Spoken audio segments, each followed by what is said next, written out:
If you don't understand what happens when electrons collide with the tungsten target of a rotating anode at the atomic level, then you're missing a big piece of X-ray production.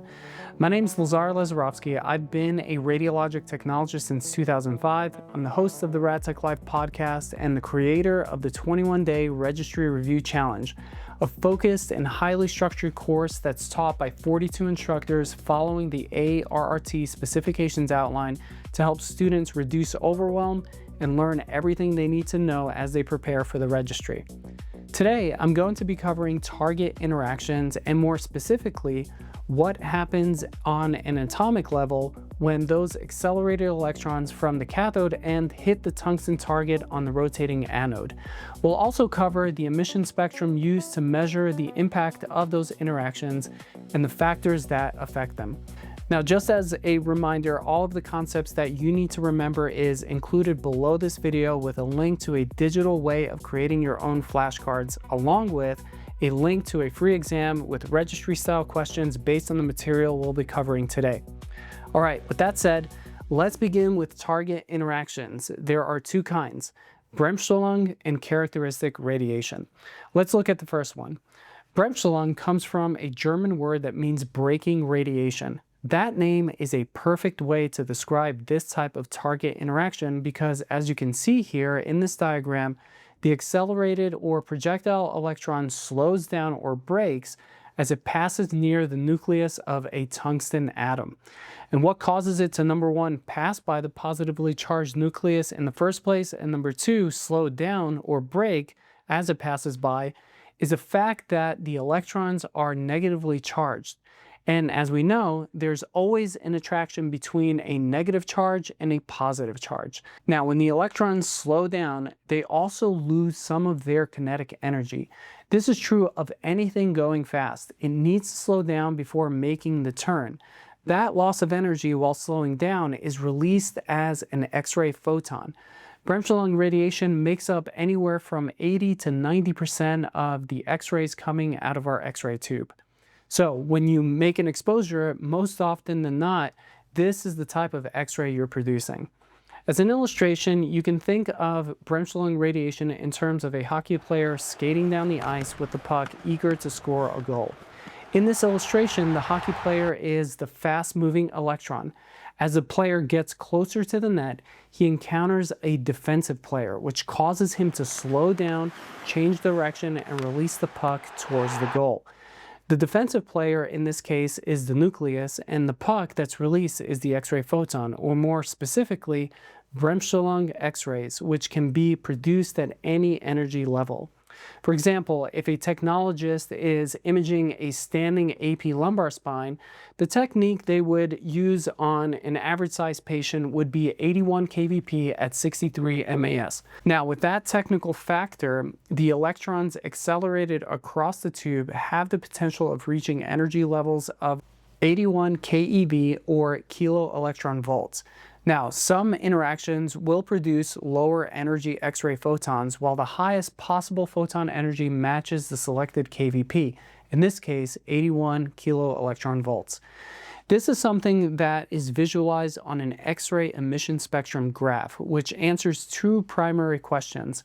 How many X-ray photons were produced, seen here on the y-axis, and how energetic they are, which is seen on the x-axis. Because Bremsstrahlung radiation varies widely in energy, the graph takes the shape of a hill. The peak of that hill represents where the largest number of X-ray photons are found. The strongest photon sits at the far right end of the graph, and its maximum energy is determined by the kVp the technologist selected.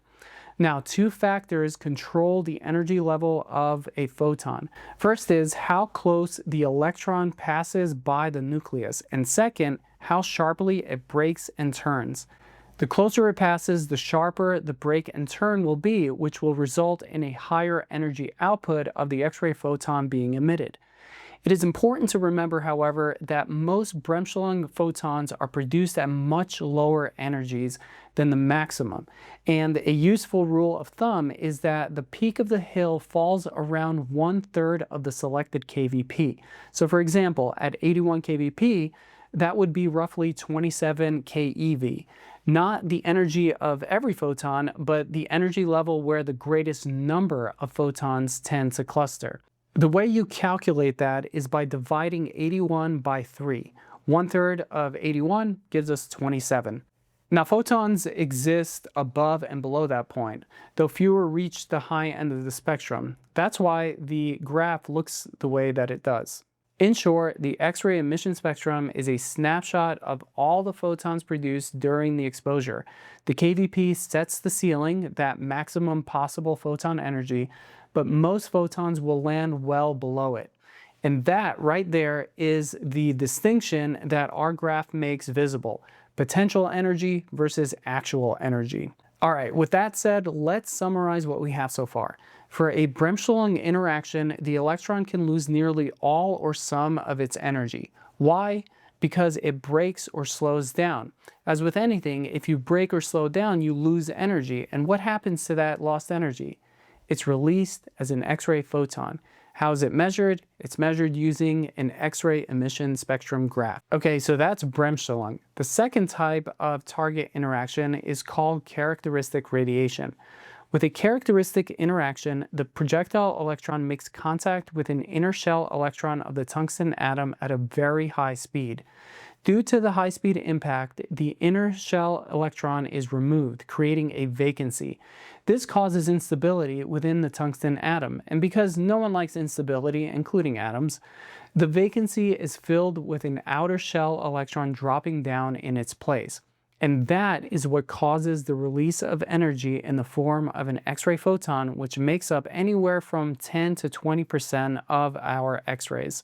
Think back to our hockey player analogy for a moment. Bremsstrahlung was like the hockey player whose direction was influenced by the defensive player on the other team. When he got close, he slowed down, changed direction, and released the puck into the goal. Characteristic radiation is more like a defensive hockey player knocking another player who has the puck out of his spot. When that happens, his teammate skates over to fill his spot and pick up the puck. The energy that it took to skate over and pick up the puck is used to score that puck into the goal. Likewise, in the X-ray tube, the fast-moving accelerated electron strikes a tungsten atom with enough energy to knock one of its inner shell electrons out of its place. If the energy is 69.5 keV or higher, it'll knock out the inner K-shell electron. Once that K-shell electron is removed, it leaves behind an empty space called a vacancy. But as we said, atoms don't like instability. So to fix that vacancy/instability problem, an electron from an outer shell drops down to fill the empty spot. When that outer shell electron drops into the inner shell to fill the empty spot, it moves to a lower energy level. And whenever energy is lost, that energy has to go somewhere. In this case, it's released as an X-ray photon in the form of a K-characteristic X-ray. Why K-characteristic? Because it interacted with an inner K-shell electron. Now, something to know about K-characteristic X-rays of tungsten is that they are very useful for diagnostic imaging because they have enough energy to exit the tube, pass through the patient, hit the receptor, and contribute to our X-ray image. Lower energy characteristic X-rays such as L, M, N, O, or P, on the other hand, are too weak and end up getting mostly absorbed before reaching the receptor to create any useful image. And just like with Bremsstrahlung, there's a reason why the X-ray photon is called a characteristic X-ray. Because its energy is characteristic or similar to that of the tungsten target material it's interacting with. In other words, tungsten produces characteristic X-rays with energy specific to that of tungsten. For tungsten, the K-shell binding energy is 69.5 keV. And as already mentioned, that means the incoming accelerated electron must have at least 69.5 keV of energy to remove a K-shell electron. If it does not have enough energy, meaning if you don't set technical factors to 70 kVp or higher, it cannot knock out that K-shell electron. Therefore, K-characteristic radiation will not happen. Now, if it does have enough energy, the characteristic X-ray photon will equal the difference between the binding energies of the two shells involved. What does that mean? Well, to answer that question, we have to do a little math, and don't worry, it's elementary school level stuff. If a K-shell electron in tungsten has a binding energy of 69.5 keV and an equivalent of 81 kVp was used by the technologist during that AP lumbar spine exam, an L-shell electron with a binding energy of about 12 keV would drop down to fill that vacancy. The resulting characteristic X-ray photon being released or emitted would then have an energy level of 57.5 keV. So if the K-shell binding energy is 69.5 keV and the L-shell binding energy is 12 keV, we just simply subtract 12 from 69.5 and get 57.5. That released energy becomes the K characteristic X-ray photon. Let's go back to that X-ray emission spectrum for a moment to see how it's measured. In contrast to Bremsstrahlung, characteristic X-rays are exact with regard to its energy level input and its number of X-ray photon released output. That's why you see it drawn here as a line rather than a bell curve. Now, here is the important difference. Bremsstrahlung X-rays can come out with many different energy levels, which is why they form a hill on the emission spectrum. Characteristic X-rays are different. They show up as sharp lines because their energies are specific to the target material. So once we have enough kVp to produce K characteristic radiation, the energy of those K characteristic photons stays the same. But the number of photons produced can still change depending on the technical factors we use. Okay, so we covered what these interactions are and the way that they are measured. One last thing that we need to know in terms of how they are measured are the factors affecting the X-ray emission spectrum. In other words, what factors affect X-ray energy levels and which of these factors affect the number of X-ray photons being produced? Well, we have MA or MAS, KVP, filtration, the target material itself, and voltage waveform. The first factor is MA or MAS, which controls the total amount of electrons traveling from the cathode to the anode. So if you go from 100 MA to 200 MA on your workstation, you've doubled the amount of accelerated electrons, and as we know, more electrons hitting the target equals more X-rays emitted or produced. While it controls the amount, it does not control the strength or penetrability of the X-rays. That's why when we look at the graph, you'll see that it results in a proportionate change in amplitude at all energy levels along the y-axis, while having no change in direction on the x-axis. You can think of it like the number of hockey pucks laid out on the ice. They're increasing in number, but they're not going anywhere.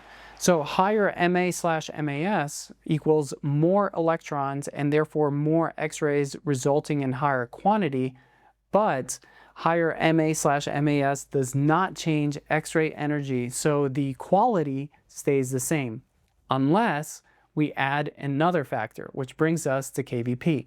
KVP is different. If you think of MAS as the number of hockey pucks we placed on the ice, then KVP is how hard we drive those hockey pucks into the net. When we increase KVP, two things happen. First, we produce more X-ray photons out of the electrons available to us because of the push that we give them, so the curve gets taller. And second, we make X-rays with higher energy levels, giving them more penetrability, which would move things to the right on the X-ray emission spectrum here. So KVP affects both the quantity, how many X-ray photons are made from the amount of electrons our MAS factor gave us, and the quality, how strong or penetrating those X-rays actually are. If we go back to our graph here and increase the KVP used on our AP standing lumbar spine by 15% while all other factors remain constant, we would go from 81 kVp to 93 kVp, which would be equivalent to doubling our MAS. So instead of setting our technique for that AP view at 81 kVp and 63 MAS, using the 15% rule, we would increase our KVP by 12 to 93 and cut our MAS in half to 31.5 or 32 if we were rounding up. In this case, what happens to patient dose? It goes down while the integrity of our image stays intact. If that doesn't get you excited about X-ray production, then nothing will. You just lowered your patient dose while getting a great X-ray image. All right, from there, we move on to filtration. Increasing filtration from 2 millimeters aluminum to 4 millimeters aluminum to the window of the X-ray tube is like putting a thicker strainer in front of the X-ray beam, a process sometimes known as hardening or strengthening the beam. It filters out mostly X-ray photons that have low penetrability and contribute little, if anything, to our image. So after filtration, there are fewer total X-rays, but the X-rays that are left on average are stronger. They have higher quality and therefore more penetrability. That's why the graph gets shorter on the y-axis, but shifts a little more towards the higher energy side on the x-axis. This is what it would look like if you doubled your filtration from 2 millimeters of aluminum thickness to 4. The higher the thickness, the greater the level of filtration, which means less quantity, but higher average quality. Okay, so far we've covered MA/MAS, KVP, and filtration. We've got 2 more factors affecting our emission X-ray spectrum here. They are the material that the target is made of and voltage waveform. The target that the accelerated electrons hit is made of tungsten, which has an atomic number of 74. Why is this important? Because the atomic number tells us how powerful the atoms in the target are at making X-rays. A higher atomic number is like having a bigger, stronger target for the accelerated electrons to interact with. When the electrons slam into the anode target, the tungsten that it's made of is very efficient at turning some of those electrons into a useful X-ray beam that can penetrate our patient and produce a diagnostic image. A simple way of thinking about it is the target material helps decide how many X-rays are made and how strong those X-rays are. All right, lastly, we have the effect of voltage waveform. You can think of voltage waveform in terms of how smoothly power is being pushed through the X-ray tube. If you're losing power, then the X-ray tube is not producing efficient X-rays the entire time. It's kind of like taking your bike up and down a hill. The ride takes more effort and is less efficient. That up and down change in X-ray language is called voltage ripple. The more ripples you have, the less voltage or power you produce, which means weaker and fewer X-rays made. Less ripple means the voltage power stays high and steady, which creates more powerful X-rays. And that's what we want. If we look at this illustration, which bike would make it over to the other side faster and with more energy? Right, the one that has less hills to climb. Now, there are 5 voltage waveforms that we need to be familiar with. Half wave rectified, full wave rectified, triple phase 6 pulse, triple phase 12 pulse, and high frequency. Looking at the 5 voltage waveforms available to us, which one would be the most efficient and produce the greatest X-ray quantity and quality? High frequency, because it has the least amount of ripples. On our X-ray emission spectrum, it would look something like this. Single phase, which includes the first 2 voltage waveforms, would be here, while triple phase, which includes the 3rd and 4th, would be here with high frequency at the top.